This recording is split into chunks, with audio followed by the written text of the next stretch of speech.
Oh, my peeps, it sure is good to be back. I've been missing it for a couple weeks.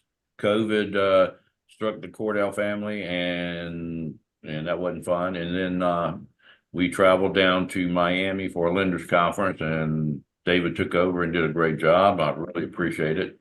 Gonna give you about 30 more seconds and we're gonna get started. We are live on YouTube. We're ready? We are ready whenever you are. Fantastic. Let me share my screen.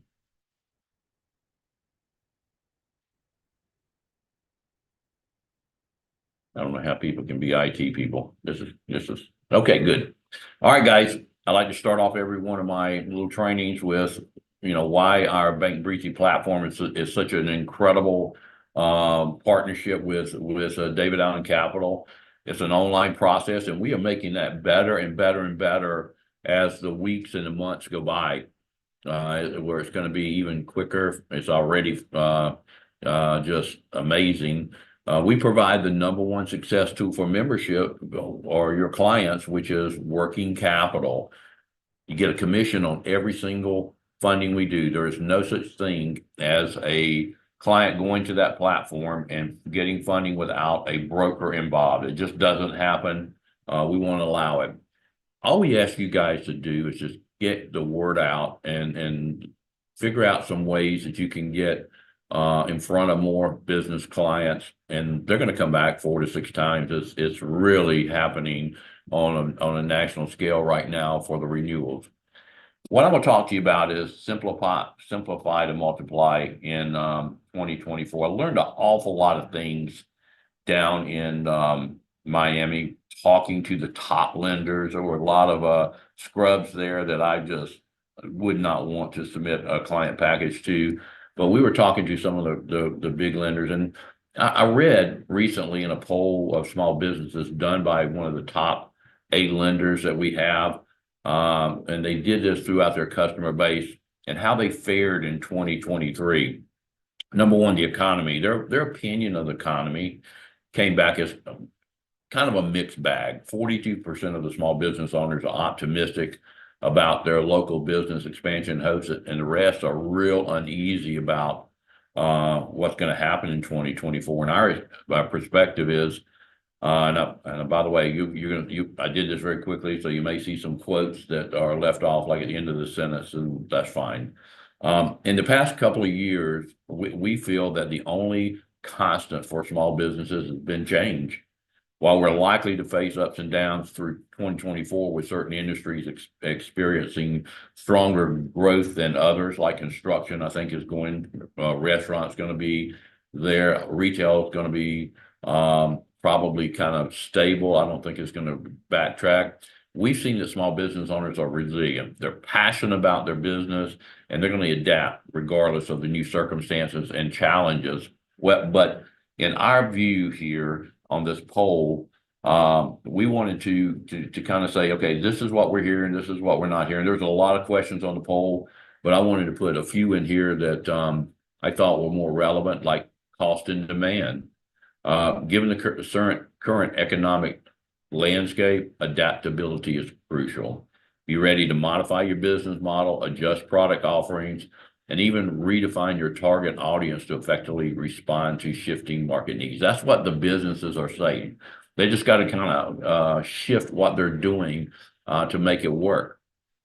In our viewpoint, in discussions with merchants, no longer are supply chain disruptions and staffing on the top of their mind, but concerns regarding increasing interest rates, inflationary pressure, limited real estate sales, and access to capital are their front and center deal.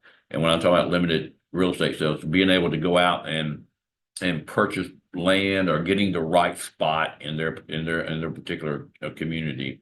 While many of our merchants are adjusting to these unprecedented market conditions, many need to access capital to assist them in making the transition to the new economic reality. When it comes to access to capital, what they said was over 50% of the businesses surveyed found it harder to access capital in 2023. In the span of 1 year, up to 1/3 of U.S. small businesses are leaning solely on their personal credit and funds for lack of strong business credit. In other words, they can't go to the bank. It's not giving them anything. So they're kind of depending on themselves. A good commercial credit score is like a golden ticket. It opens doors to affordable funding, which is essential for growth. Most of these people don't have a golden ticket where they have a great credit history, or that's what we're finding. Our perspective on this is while banks have historically been a common source of financing for small businesses, it can be a lengthy process. It's extremely tough to get approved. And during an economic recession or an economic contraction of the economy, we know that banks are more likely to tighten their financing requirements. They already have. And many business owners are not generating as much revenue as the working capital, and they need it very quickly. We've seen how the Bank Breezy platform fills this gap for business owners who need additional capital to take their business to the next level. Last week, we were down in Miami, and we were there with a lot of lenders. We wanted to talk to them. We wanted to get to know them, and we wanted to make sure they knew us. There were a lot of new lenders. We're teetering on a couple of those. We try to be very selective of who we allow on the platform. You can look down at this picture, and at the very back, you see me and David. That you got two bald heads there, and David scoots his chair up a little bit. We're listening pretty intently because we talked. There were legal experts and lead experts and people that lobby for the business sector talking about all the things that are changing and happening in the industry. But I spoke to the top lenders in our space last week, and they all had one common theme, and that was they all decided early on that they would not stray from what their mission is. In other words, they agreed that with disclosures and regulations coming within the industry, they're going to stay experts on the revenue-based funding and not become sidetracked with the shiny objects that are drawing brokers in. And as a result, those brokers either finally quit because they don't understand our space at all, they haven't taken the time to learn it, or they violate state disclosure laws because they're representing all these new shiny objects that they discovered. Dave and I both agree we're going to educate ourselves on new trends, new regulation, which we already have been, new shiny objects and other industry trends, so we can talk to you about them. But the bottom line is that we're going to stick to what the larger, most successful funders are doing. And that's continue becoming experts in the revenue-based funding space and not look at other alternatives. We're not going to get into SBA. We're not going to get into these longer-term financing deals. A lot of licensing is heading our way for that and heading the broker's way. And most of them won't even know it until it slaps them in the face. We're not going to get into invoice and other factoring. We're not going to get into equipment financing and all the rest of those shiny toys that are out there, because those shiny toys and they think are silver bullets are going to get you sidetracked, and you're not going to make much money with them, and they take forever to get funding. And most agents need money, just like small businesses need money now. We're going to concentrate on revenue-based funding, advances, which can be loans in certain states, and then lines of credit for our best clients. I wanted to just go over that with you so that you could understand what our mindset is. There are a lot of people that send me different companies that have tried to poach them online, and most of those companies, and I met, oh my goodness, a lot of them, and you feel like you need to take a shower after talking to them because they're real fast talking. They're going to promise you the moon. They're not going to get anything. What they're going to do is get that file, and some of those companies can take that file and sell it for $40 to $100, 10 or 12 times to brokers all over the place. That's why we want to be very, very, very careful who we're doing business with. You can rest assured the people on our platform, the lenders, they're top notch. David and I went to each and every one of their booths. We talked to them in depth. We met with them afterwards. We went to their gatherings and welcome parties. They gave us one-on-one time. I'm not going to sit here and try to impress you with everything they said about Bank Breezy. David can do that, but I can tell you the owners of the funds were saying stuff like, we know that if you get us to file, that it hadn't been shopped everywhere, that we're it's not going to be stolen, and we're going to give you the very best offer, and we'd like to figure out a way to get you at the top of the pile. So that's what we're working on with several of them, on protecting our clients and also protecting them for all future renewals, as long as we're in business and the lenders in business. Someone referred me a lender group, I don't know, 6 months ago, and I looked at it, they were new, and I said, I just don't feel good about this, but I'm gonna give them a shot. And guess what? They funded a couple of deals for us. They're not in business anymore, because when you're in this business and you're not educating yourself on what's happening and you're not taking care of your brokers first, that is so important. You got to take care of your brokers. I know it's frustrating for you guys to get information back from us and say, you know, we can't tell you why, but we couldn't find it. We understand that. But if you set into the regulatory meetings that we did and what I already know from talking to lenders, you would understand that we got to protect you from yourself sometimes, where you can't go into California, you can't go into Utah, you can't go into Virginia, you can't go into Florida, you can't go there in New York and talk, or Massachusetts and Connecticut. You can't talk to these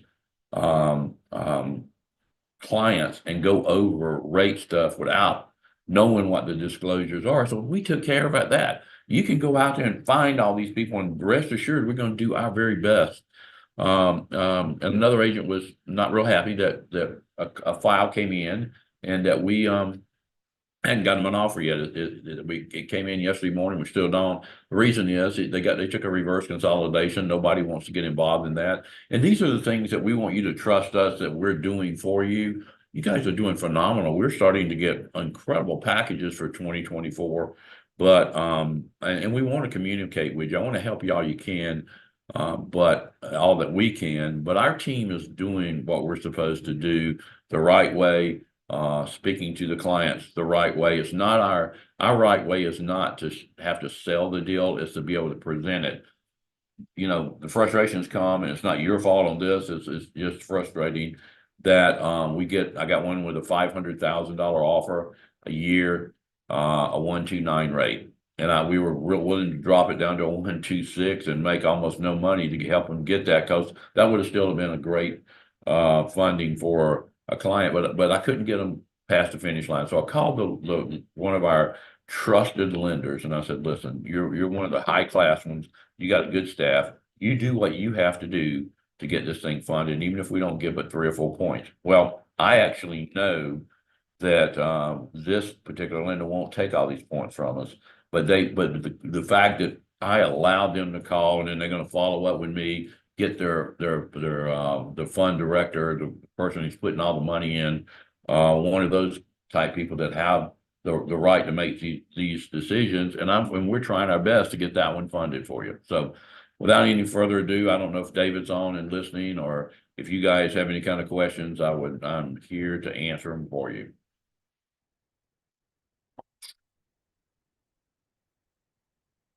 Okay. I guess we don't have anybody to hand. Matthew DeHane. Hey, Wade. Great to see you back. Feel better? You sound like you're just beating this thing over the head, so you'll be fine.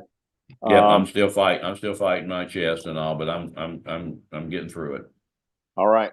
Well, you've got a strong will, and you know, again, carries you through. I'm so glad that you and David got to meet to sort out the bad actors and improve and enhance the relationships with the ones we want to deal with, all the better lenders, the credible ones out there that share our beliefs, and, as you said, our core mission to provide the service, to help the businesses, help the economy, all that, and do it transparently, and responsibly. And that's what that's why I'm stuck with DAC, guys. I mean, people who are on here. And I was really shocked to hear that, like, there's agents here that tried to do this themselves. And, that last call last week, and I was smarting over the fact that, I think about that. I'm like, why in the world did you do that? And I guess everybody has to find their way. Smart, do and not to say it's an easy route, but I mean, just understand that this guy here giving this presentation, David Rutz, this is oozing with integrity. I wanted to just make this quick comment for those who are, getting after it and have gotten clients. It's frustrating as heck. Wade, right? We got another one, declined. I thought it was great. Boom, declined. It's okay. I understand how you can get dismayed, like some new agents coming on here, like, okay, they start with that shiny object. DAC could be a shiny object to them, and they don't get the results, or they get a submission. It's great, they're excited, and then it's declined, or something happens through no fault of their own, or Bank Breezy, right? Just background check or something, negative days or whatever, that you can't see because you don't see the bank statements, right? Or the client just doesn't have a good enough use for the funds, like maybe that big fund at $500,000 or whatever that is. They're hemming and hawing about the cost. Well, key here is I always try, and I failed to do this with a recent submission. I just want to bring this up. I failed to really discern with the prospect, with my client, the value of having this funding. And he had applied almost 8 months ago and declined the offer. He got approved and declined it. And then I reached out to him and he said, I've got a tax issue. You got to pay taxes. I go, well, okay. I said, yeah, I can get you funding. Let's, how much do you need? I didn't really get the number, but the point is that we got him an offer, 40,000 plus 45 or something. And just the value, the benefit to him wasn't great enough, for that tax liability he had or something. He's got another solution. I'm like, well, why didn't you tell me? I got upset with the client because I'm thinking, why didn't you tell me? The liability wasn't that great if you didn't pay the tax. We went to work for this guy. I had to put him to the front of the line. Talking about moving to the front of the line. Wade and team, boom, quick guy. I mean, within hours, literally from the time they got the package completed. Within 15 hours, the guy's got an offer. It's like quick. And he's hemming and hawing, and he's not thinking, oh, well, it's a little not really practical for me. I'm like, wait a minute, why did we even do this? So I failed to determine the value to him and explain again the cost of funds. So the price of the funds, excuse me, because I always qualify that. The cost of not having it. The cost of not having the funds when you need it is immeasurable, right? The price of the funding is static. It is what it is, But I say the cost benefit thing. I just want to say that I understand the frustration. I have been doing it. I've stuck it out this month. It'll be my 6th year. I enrolled with DAC 6 years ago, January 2018, and ups and downs. And, not many people, I guess, stuck it out. I was fortunate enough to, I'm just not platforming me or highlighting. I'm just saying for those that are like, this isn't working, stick it out, stick through it. Just talk to more people, hit more packages, and all of a sudden, boom, and it starts clicking. Then you'll get a few in a row, and it'll be like, this is great. So just don't give up. Don't despair. And the reason why, Wade, we don't approve as many as you do, but you don't want them to do that. You don't want to give a business money that they're going to default. You don't want to do that. You want the right relationship. You want the clients that will pay and have a good use for the funds. And that you can look in the eye and talk to them and say, hey, did that help your business? Yeah, it did. Thank you. Do you know somebody else who might need it? If you can't say that to them after they get the funds and ask them the question, then they shouldn't get it in the first place. You should be talking to them. So remember, when you're talking to these people, and this was self, training, right? I'm telling myself the same thing. If I'm talking to this prospect now, can I talk to them later if they're approved, if they take the funds, if they get funded? Can I look them in the eye and say, did that help? Or how did that help? Did that help your business as you thought it would? If you can do that, then, man, there's nothing to stop you. There's not enough minutes and seconds in the day to talk to enough people. Once you adopt that mindset, it can be frustrating. It can be intimidating. But to get on the phone, that's all I do. I'm in another country, for God's sakes. When I was up there, Wade, you saw me. I was walking up to people in the parking lot. I just had limited time because my resources were finite. I had a certain amount of time. I'm like, well, I'm going to get out and talk to people in a parking lot, walk up to them. I got a handful of clients from it. So I'm not saying what's your excuse, but come on. Stop looking at problems and start being a solution. That was the Martin Luther King thing. I'm just trying to tie it up, not trying to be like Mr. Philosopher, but, do what's right? Think about the client's best interest, but don't make any excuses for not picking up the phone, not calling people. Say, well, this isn't working. Well, you're not working enough. Question yourself. Don't blame the process. Don't blame the platform. Don't blame the type of funding it is. This is amazing for the number of businesses. Yes, David says, oh, people don't know about it. Yeah, they've heard about MCAs, but we make a distinction. Make a distinction between MCA because they think, oh, credit card processing, they got to take my, I was off there. They got to take my money out of my check. No. These are revenue-based advances. It's based on all of your deposits from your sales. And once you address the question, say, do you have a good use for a whole month's worth of revenue now? Would that help your business? These are the questions. So the difference maker, here it is. I'm going to end right now. Wait, I'm sorry. I got to throw this out when I'm inspired. It's helping me, hopefully helping people get on here that are new or they're old, doing this and kind of on the fence whether should I keep doing this or they're getting results and maybe this will help them more. And we're a team, right? So we, our boats rise and sail together. So I'm just saying, go through that mental process and see the value to the business owner and then get excited about it and don't despair. So just, accept these decline packages as part of a process. You might get 3 or 4 declines or 5 in a row. I've had that. And then I get 5 approvals in a row, It's kind of weird. So you just don't give up, but just realize you have to think about the benefit to the owner and can you ask them at the end of the deal, did this help your business? And, if you say, hey, did that extra 20 grand or whatever it is, small amount, it could be 15 or whatever. Did that help you? And you call them a week after they get the money, after the fund for a month. Hey, did that help you when you needed it? Yes, it did. Thank you. Okay, cool. That helps you get on the phone and call somebody else because when you know that you're doing something that's actually decent and good and noble and ethical and responsible, then you want to do it more. So that what do we call that? A dynamo, self-fulfilling prophecy. You want to reinforce this is good, not for everybody. And that's why we don't approve all those people that shouldn't get funded. So be happy. In a way, it's a good thing because they decline or they'll give us a bad name. So it's kind of like a weird natural sorting process, isn't it? Right? Yeah. It sorts out the people that shouldn't do this. It gets to the people that should. And that's how you want to grow anyway. It's just better that we What you just said too is something that just kind of sparked a thought. The people that give us bad reviews are the ones who we didn't fund. The people that fund, they're all happy. Not all, but 90-some% of them are so excited. But then you'll get someone and you see, and they give you a bad review because they didn't give all the information to you when you brought them in. Not you, the agent's fault. It's just like, you didn't know certain things about this person's background. You didn't know certain things about the file. And so when people do business with us, they enjoy doing business with us. But Matthew, thank you for your input today. I really appreciate it, buddy. You got it. Thanks. 10 points.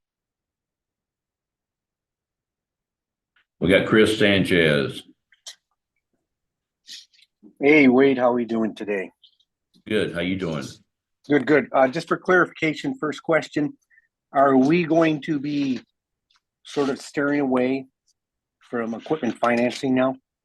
We're not going to do any equipment. We stopped that a month ago. We're not going to do equipment financing at all because nobody's getting financed. Most of the people that are applying, they don't have anywhere near the credit required. And plus a new stipulation came in to most of these equipment financing companies to where if you got an MCA, you can't have equipment financing. And that's really counterproductive to what we're all about. Okay. Do you see in the future at all where we may be purchasing a portion of a company's revenue at a discount? You got to talk to David about that. I mean, I know I'm doing what I'm doing. And then if David decides that he wants to enter any kind of phase with anything other than what we're doing, then he and I'll sit down and talk about it and run all the numbers and look at that. But I don't see us doing anything different in 2024 than what we're doing right now. All we're doing is trying to make things better, faster, quicker.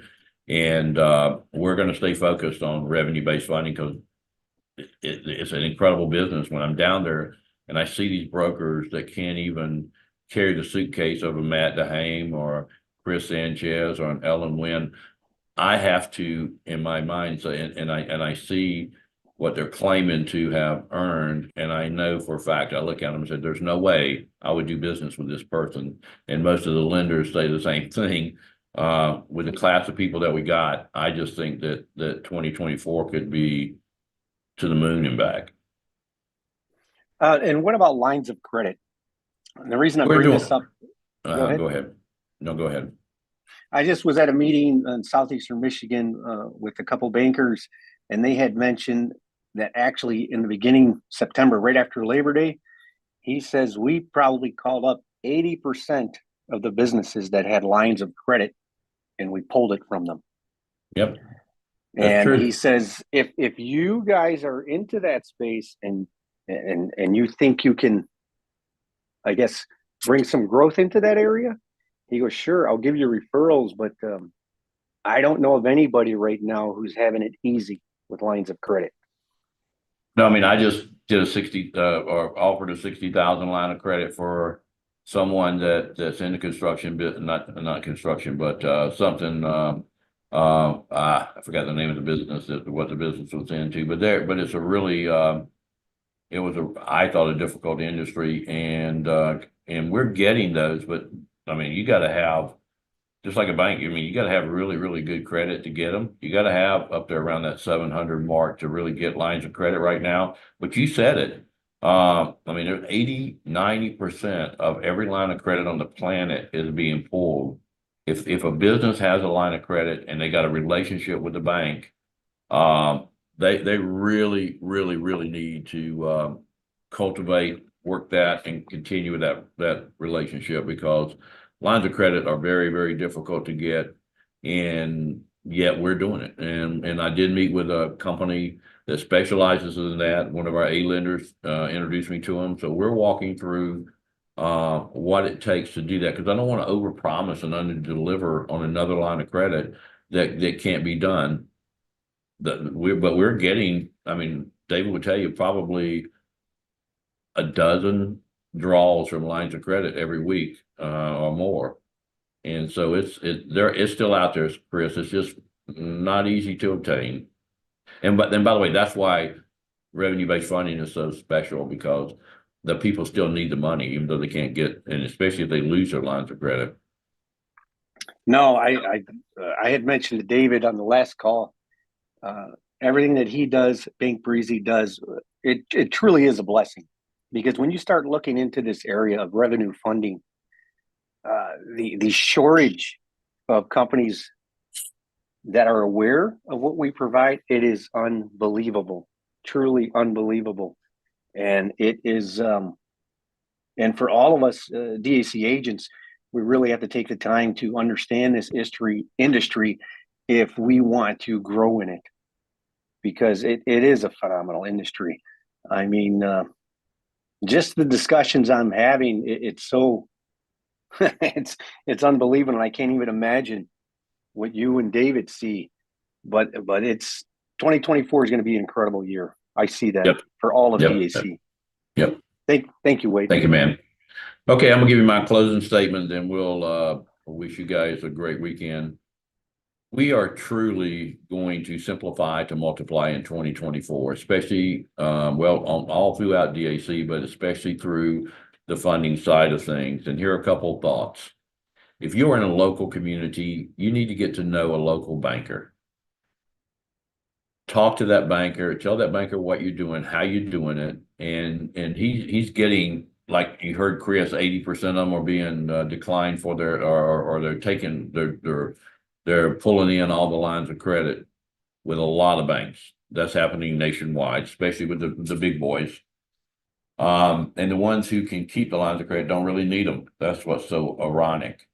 But get to know a banker, and when you see someone who is bankable, and they're really looking for bank rates, use that banker and just move those people over there to them. But in turn, talk to that banker and say, listen, all I'm asking you, I'm going to give you all my referrals for this area, because people that can go to a bank really don't need us. They're few and far between, but they don't. But what I'd like for you to do, Mr. Banker or Miss Banker, I need you to, when you get a turn down, think of me in the back of your mind and just refer them. I'm gonna take care of them. I'm gonna do very good by them. And in the meantime, I'll make sure you get my lead. So it's just a thought, and I think that's a great thought. And that thought, I mean, I already do that here in Greenville, South Carolina. Let's just go out and get new blood in your organization. Let's start driving numbers, and I really appreciate it. Have a blessed weekend.